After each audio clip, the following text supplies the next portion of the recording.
Corporações. Introdução. A maior sociedade de comerciantes do universo. Autodescrição da East India Company, 1600 a 1708. Durante os séculos em que a humanidade estava limitada a um único planeta, as corporações naturalmente estavam limitadas em tamanho e influência, como peixes em um aquário. Com acesso a uma quantidade finita de recursos naturais, e uma arena relativamente pequena para competição, as corporações não conseguiam atingir seu hipotético potencial máximo. Mas com a chegada da viagem interestelar, o aquário se tornou um oceano. As corporações conseguiam acessar e explorar planetas inteiros atrás de seus recursos minerais, e uma população em expansão, colonizando ansiosamente sistema após sistema, representava uma base de clientes cada vez maior. Para os governos da época, o potencial do crescimento corporativo era tanto empolgante quanto aterrorizante.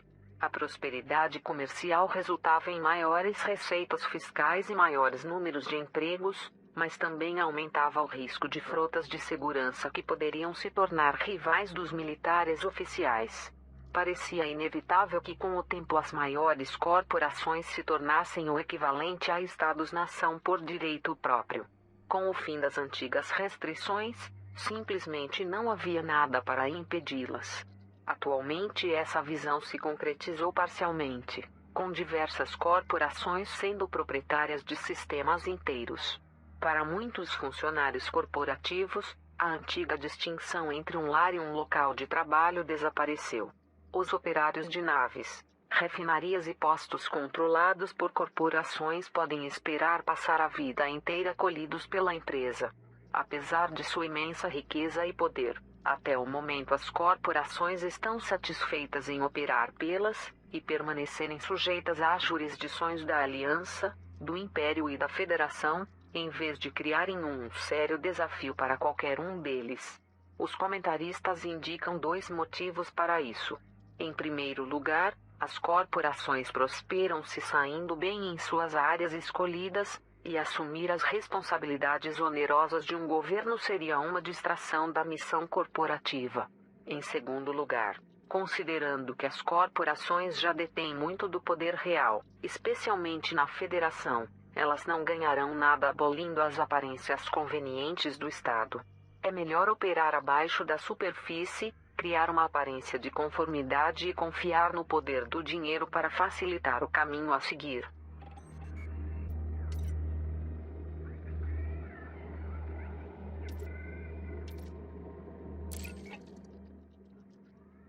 Corporações. Achilles Corporation. Otimizar, repetir, refinar. A Achilles é a líder do mercado de tecnologia de computadores, e é especialmente reconhecida pelo desenvolvimento dos computadores de navegação confiáveis e eficientes que a maioria das naves estelares usa. O medo de um erro em um salto no hiperespaço devido à falha de um computador, um pesadelo que a Achilles usou em seus anúncios para capitalizar, ajudou a cultivar uma forte lealdade à marca nos anos iniciais da empresa.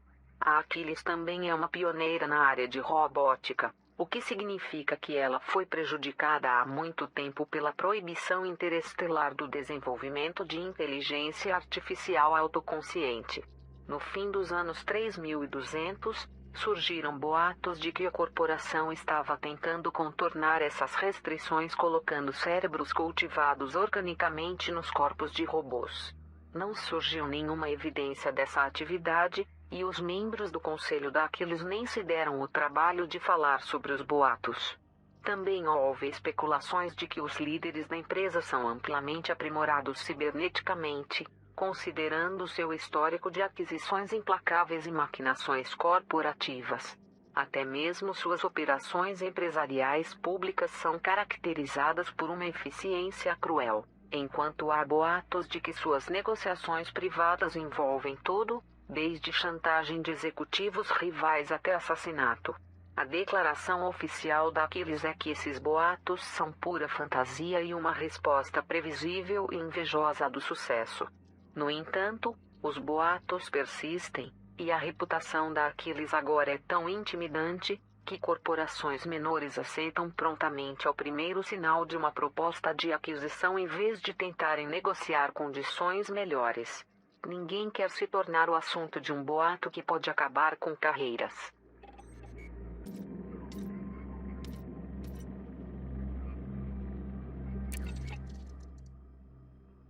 Corporações. Queimasse. Porque um dia honesto de trabalho nunca sai de moda. A Queimasse continua sendo um exemplo do poder da renovação. Durante a era bastante competitiva que ocorreu após a primeira migração da Terra, a encarnação original da empresa, Aulet Queini Calvert, rapidamente se estabeleceu como uma preocupação de mineração lucrativa.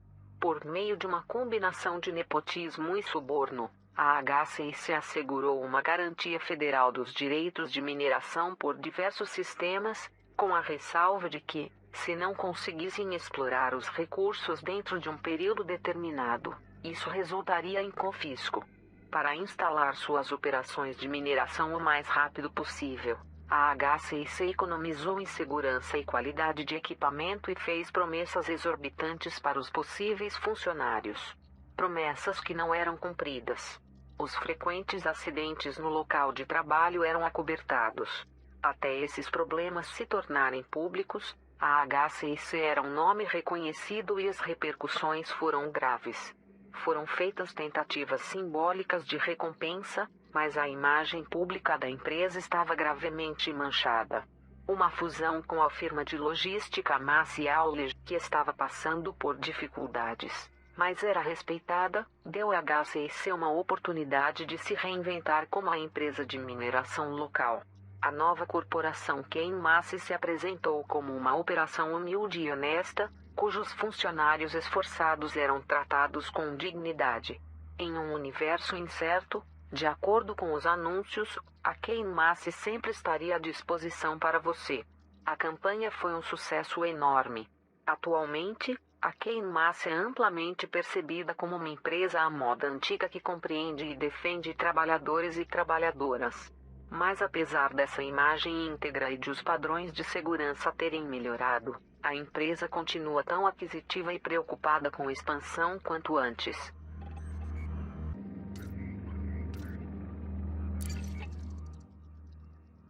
Corporações. Core Dynamics. Supremacia interestelar inigualável.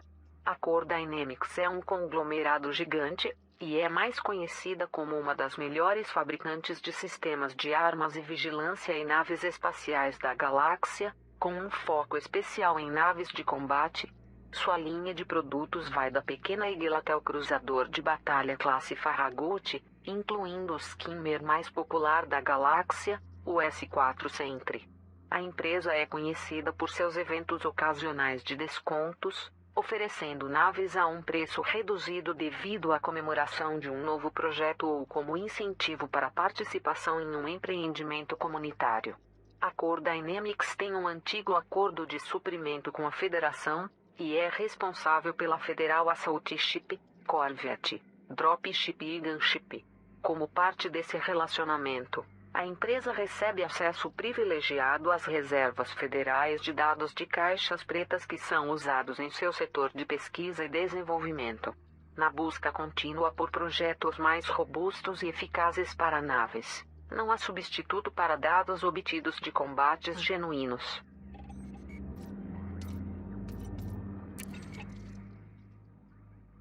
Corporações. Falcon Delacy. Ligando as estrelas a meio milênio. A fortuna da Falcon Man Space, originalmente uma pequena empresa de suprimento militar, mudou da noite para o dia quando ela lançou o caça Viper, que ficou igualmente popular entre os governos e os cidadãos privados.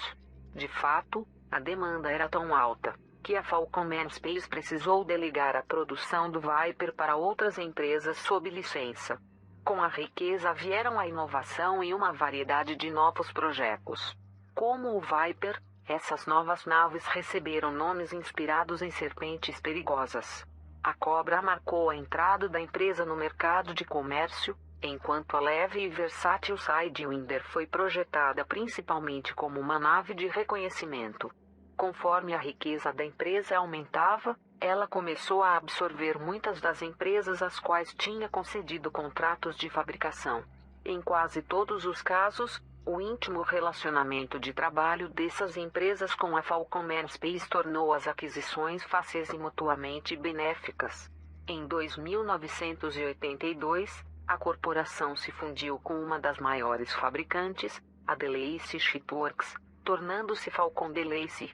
A empresa foi a pioneira no projeto do sistema modular de naves, que agora é padrão e permite que os pilotos troquem componentes com facilidade.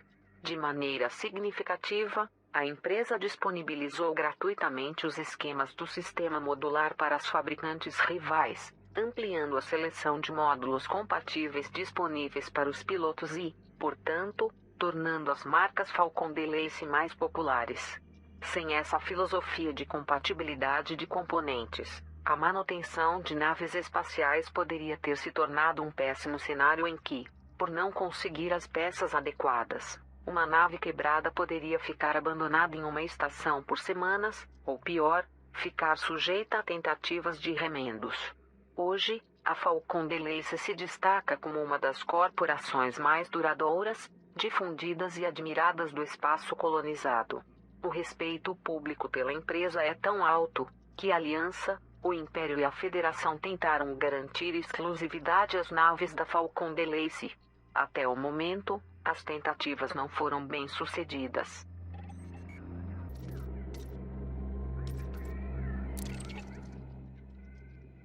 Corporações. Gutamaya. Elegância espontânea. A fabricante de naves Gutamaya tem um acordo de suprimento com o Império semelhante ao que a Core Dynamics tem com a Federação. No entanto, a Gutamaya é uma empresa muito mais nova e foi, na verdade, criada pelo Império. Consideram que as naves da empresa representam a opulência imperial e são instantaneamente reconhecíveis devido a seus contornos elegantes e silhuetas características. Em 3000, a Gutamaya Imperial foi fretada pelo imperador Galen Traskin Duval como parte de uma celebração formal do milênio, em conformidade com a visão do imperador de um renascimento imperial na arte, no projeto e na arquitetura. O objetivo da empresa, supervisionado pelos construtores Jordan Blackstone e pela escultora Amita Gutamaya, era produzir uma série de naves que combinaria excelência funcional com um estilo visual característico. Essas naves seriam oferecidas por um período limitado para membros selecionados das famílias nobres imperiais como um símbolo do favor do imperador. O envolvimento de Amita Gutamaya foi imediatamente visível, já que sua reputação havia sido estabelecida por meio de obras de arte públicas respeitadas que incorporavam formas elegantes e delineadas. Isso ajudou a incentivar a demanda pública pelas naves, que se tornaram símbolos de status muito procurados. A demanda era tão alta, que os proprietários foram obrigados a contratar esquadrões de acompanhantes militares para prevenir sequestros. O imperador logo ordenou que a Gutamaya Imperial fosse produzida integralmente, e que parte da sua produção fosse disponibilizada para compra. Desde o início, a Gutamaya contratou um círculo de artesãos imperiais talentosos para garantir que suas naves continuassem refletindo os princípios estéticos de Amita Gutamaya.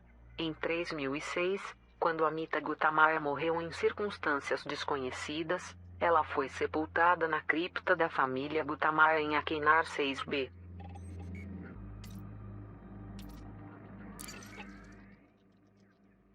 Corporações. Leicon Spaceways.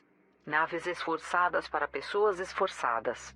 A Leicon Spaceways é uma fabricante de naves espaciais que se especializa em naves resistentes para transporte de cargas e exploração do espaço profundo. Eles têm uma linhagem maior do que outras fabricantes de naves. Sua primeira nave de transporte dedicada foi construída na Terra no século 26. Os primeiros modelos da empresa eram caracterizados pelo fato de serem facilmente consertados longe dos portos, uma qualidade que é mantida até hoje, apesar da prevalência de serviços de reparo acessíveis. Em 3303 a Leicon firmou parceria com a Aliança para produzir uma variedade de naves militares em resposta à crescente ameaça dos Targoides. A partir de 3304, essa parceria produziu a Type 10 Defender, a Alliance Chieftain, a Alliance Crusader e a Alliance Challenger. As naves da Leicon geralmente ganham tantos elogios quanto deboches por seu projeto despretensioso e funcional, decorrente em sua maior parte de preocupações práticas do que considerações estéticas. Aqueles que advogam pelo visual robusto da nave Leicon geralmente dizem que preferem que suas naves se pareçam com naves, não com esculturas abstratas.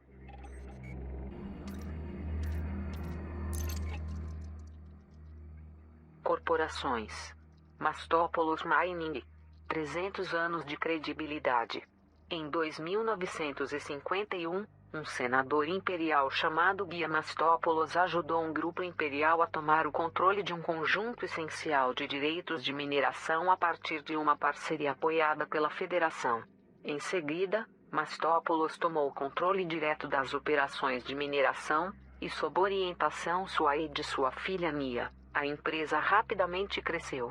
A família Mastopoulos já era apreciada por seu apoio às artes e sua lealdade ao Império, e muitos imperiais ficaram mais do que felizes em negociar com eles. Dessa forma, foi no Império que os Mastopoulos ganharam mais espaço, embora a empresa também tenha estabelecido operações em diversos sistemas independentes. Bem semelhante ao Império em si, a família Mastopoulos esteve sob controle de uma única dinastia há séculos. Em vez de adotar uma estratégia de marketing convencional, decidiram concentrar seu holofote corporativo nos indivíduos que estão no poder, capitalizando assim a estima cultural do império por pessoas com gosto e status. Todos da família Mastopoulos são treinados desde cedo para fazerem o papel de aristocratas extremamente carismáticos, agindo como embaixadores não apenas para a empresa, mas para o império. Em especial, eles buscam demonstrar a viabilidade e a humanidade do estilo de vida imperial como um desafio ideológico direto à Federação. A chefe atual da empresa, Gabriela Mastopoulos, fez de tudo para garantir que qualquer escravo que trabalhe para a empresa seja excepcionalmente bem tratado. Ela também foi aclamada por um programa de reforma de prisioneiros que oferecia aos prisioneiros imperiais de Jennings Hollow a chance de se tornarem escravos corporativos e receberem um bônus generoso relacionado ao seu desempenho. No entanto, apesar da popularidade dessa jogada, os cidadãos da Federação e da Aliança rapidamente ressaltaram que um escravo ainda é um escravo, independentemente da generosidade do proprietário.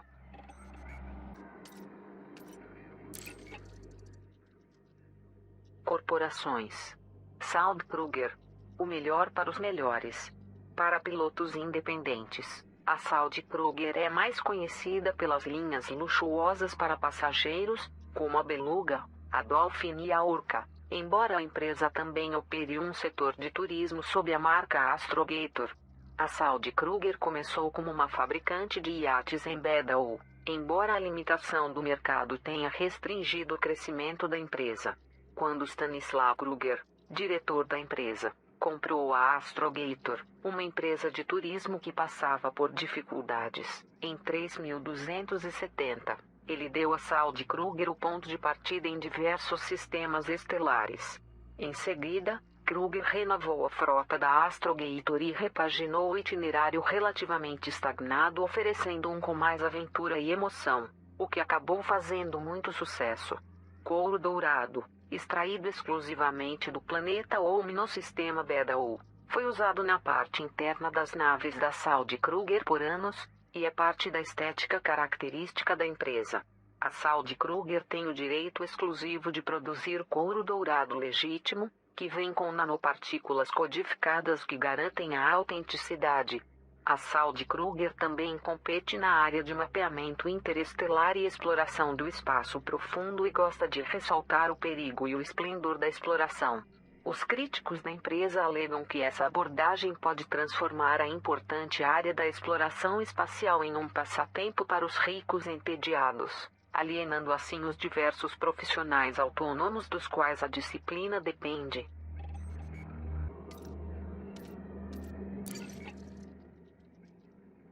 Corporações. Sirius Corporation. fornecendo energia para a galáxia. De todas as megacorporações que dominam o espaço civilizado, nenhuma se compara à riqueza e à influência da Sirius Corporation. A ascensão da Sirius Corporation começou em 2339, quando a organização lançou uma missão de colonização corporativa, a primeira desse tipo, ao sistema Sirius. A partir de então, a corporação se tornou a principal fornecedora de combustível e tecnologias tanto para o Império quanto para a Federação, projetando seu status de potência. A promessa da corporação de não favorecer nenhum lado no caso de um conflito ajudou a firmar sua posição. Conforme a corporação cresceu, o fornecimento de combustível e a fabricação de motores permaneceram seu principal negócio, embora uma expansão prudente para outros mercados tenha ajudado sua expansão. Mas a ascensão da corporação não ocorreu sem complicações. Em 3251, ela introduziu uma linha de passageiros tecnologicamente revolucionária chamada de Antares, esperando que a linha fosse dar início a uma nova era das viagens interplanetárias. Infelizmente, no entanto, a nave desapareceu durante sua viagem inaugural. Especulou-se que uma falha nos sistemas internos de contenção da nave a havia destruído, mas foi apenas em 3302 que os destroços da nave foram recuperados e essa hipótese foi comprovada. O incidente da Antares foi muito grave, atrasando os planos da Sirius Corporation de desenvolver mais linhas supervelozes. Em 3278, no entanto, a sorte da corporação mudou com a introdução de um novo e mais rápido sistema de motor. O sucesso desse novo sistema mais do que compensou pelas perdas após o incidente da Antares, lançando a organização a novos patamares. Atualmente, a corporação tem múltiplas divisões, algumas que são grandes conglomerados em si, mas seu foco principal continua sendo a fabricação de reatores de fusão, motores de salto e combustíveis para motores de salto.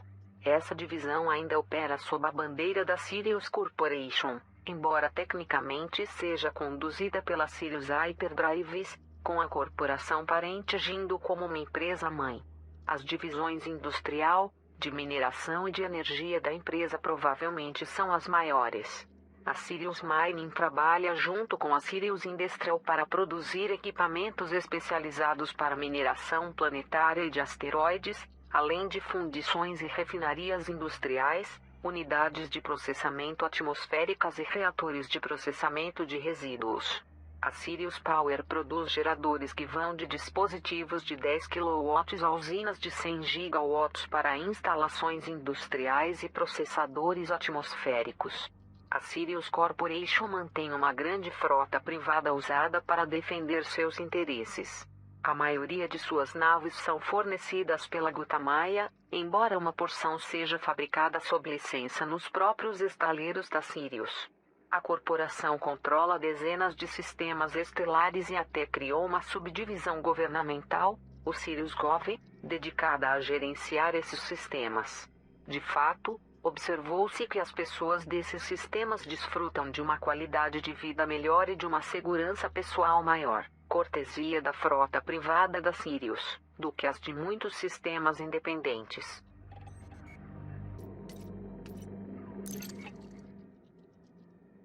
Corporações. Rockford Corporation. Vivendo naturalmente. A Rockford Corporation foi fundada em 2673 pela família Rockford em Townsend, um planeta extraordinariamente bonito e parecido com a Terra em quase todos os aspectos. Townsend começou como uma colônia federal, mas em 2748, os Rockford controlavam grande parte do planeta, conseguindo reivindicar propriedade ilimitada e separação da Federação. Nos anos iniciais, a Rockford Corporation lucrava muito com o turismo, facilitado pela ascensão das viagens interestelares econômicas, e com alimentos genuínos cultivados na Terra. Atualmente, ela é uma corporação interestelar poderosa que se especializa em agricultura e turismo, com centenas de fazendas corporativas pelo espaço federal.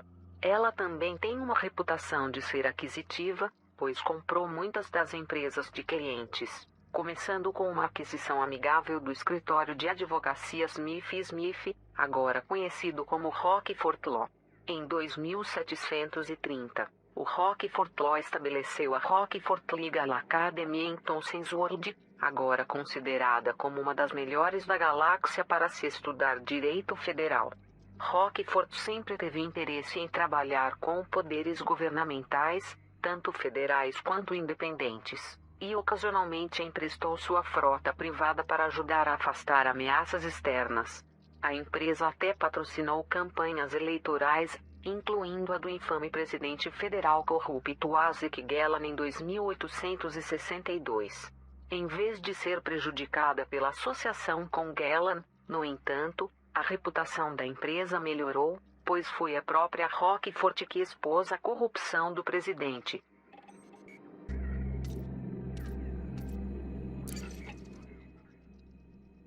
Corporações. Universal Cartographics, porque está ali. Antes de os motores de distorção serem desenvolvidos, faltava uma agência de coordenação única para a exploração do espaço.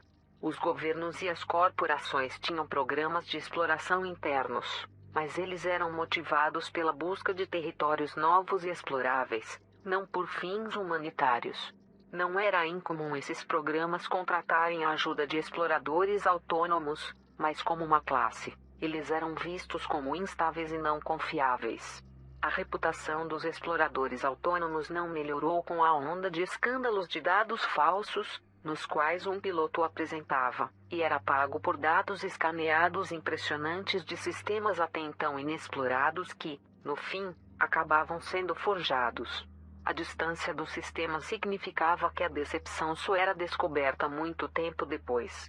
De maneira semelhante aos capitães marítimos da antiga Terra, cujos roteiros eram cheios de segredos bem guardados, os proprietários de dados de navegação autênticos ficavam relutantes em compartilhá-los.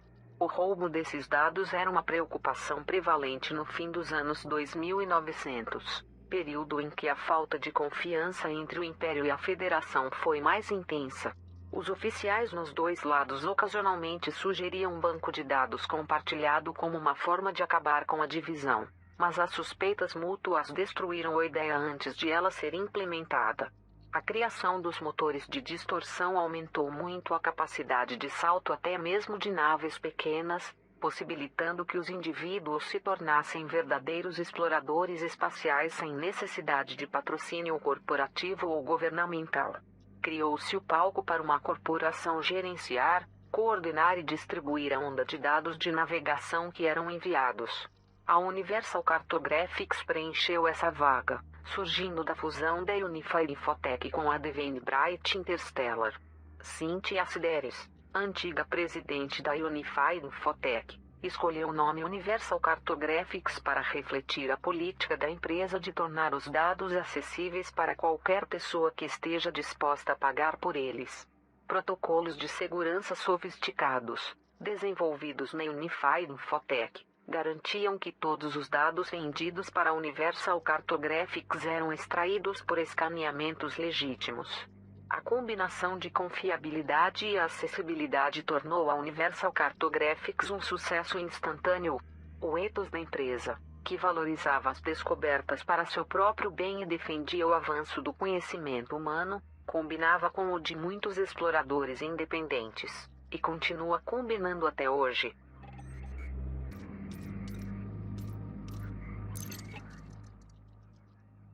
Corporações.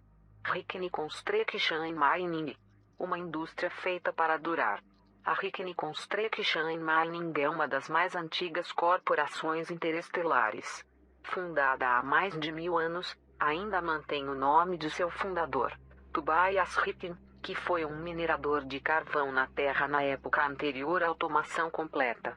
Criado ouvindo histórias de desastres horríveis de mineração, Rickney operava sua empresa de extração com segurança e prudência como prioridades máximas. O lema da corporação na época era: perdas podem ser recuperadas e equipamentos podem ser consertados. Vidas são insubstituíveis. Após gerações, a empresa ainda mantinha essa atitude de cuidado acima do lucro. Isso tornou a RIC numa escolha convincente quando as corporações buscavam explorar as novas oportunidades apresentadas pelo início da exploração do espaço profundo. Extrair recursos de asteroides, luas sem atmosfera e planetas arriscados era uma perspectiva ainda mais perigosa do que a mineração de carvão, e a experiência de RIC acalmava muito o nervosismo das corporações. Consequentemente, a empresa estava presente em quase todas as primeiras missões de colonização organizadas pela Federação. Atualmente, a RIC se especializa na extração de tântalo, um componente essencial para motores de distorção. A empresa está firmemente estabelecida na Aliança, na Federação e em territórios independentes, enquanto seu rival direto, a Mastopoulos Mining, domina no espaço imperial. O clima entre as duas corporações está acirrado desde que RIC acusou Mastopoulos de secretamente plantar pequenos depósitos de tântalo em determinados planetas na esperança de que a abordagem minuciosa de RIC levasse a uma inspeção completa, imobilizando, assim, recursos valiosos. Mastopoulos não deu uma resposta oficial às declarações, embora, em um jantar formal em 3303, Helena Mastopoulos tenha feito uma clara referência à ligação etimológica entre tântalo e tantalizar, acrescentando que não era ilegal deixar presentes na porta do vizinho.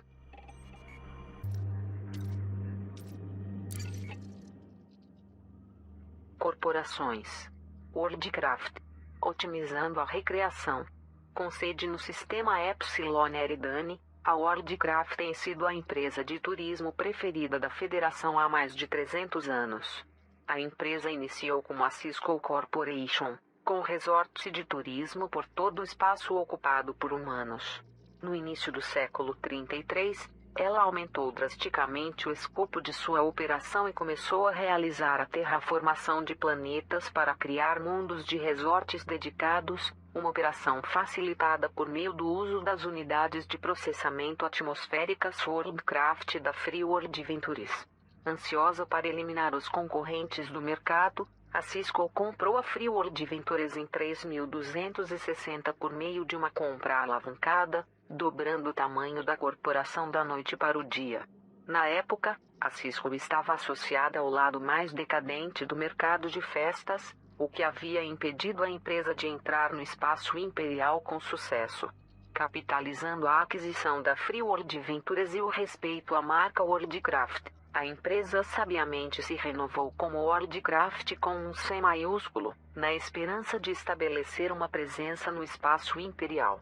A Worldcraft oferece experiências que vão de excursões a ambientes naturais preservados, onde famílias podem admirar vistas estonteantes da segurança de uma nave de luxo alugada, até reconstruções meticulosamente detalhadas de períodos da história da Terra, como o Parque de Diversões Londres Vitoriana e a experiência de recreação medieval Swords in Swingen.